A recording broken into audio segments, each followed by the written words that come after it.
एक गांव में नमक का व्यापारी रहता था। उसके पास एक गधा था। व्यापारी रोज अपने गोदाम से दुकान तक नमक ले जाने के लिए गधे का इस्तेमाल किया करता था।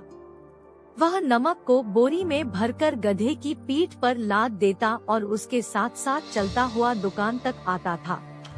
व्यापारी का गधा आलसी प्रवृत्ति का था। काम से बचने के लिए वह नित नए उपाय सोचता रहता था।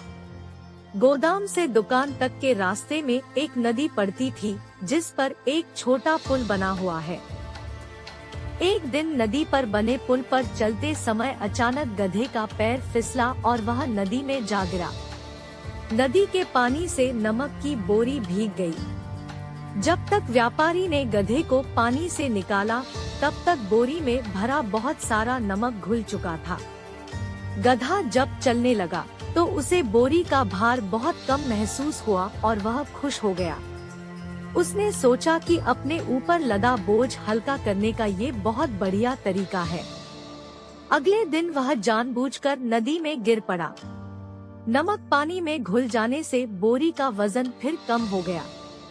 उसके बाद से वह हर रोज ऐसा ही करने लगा। रोज रोज गधे की ये हरकत देखकर व्यापारी उसकी चालाकी समझ गया।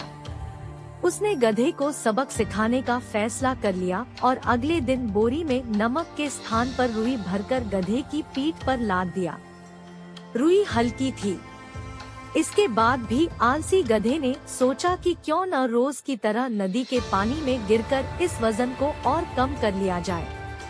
इसलिए वह जानबूझकर नदी में गिर पड़ा। लेकिन इस बार बोरी में नमक नहीं बल्कि रुई थी।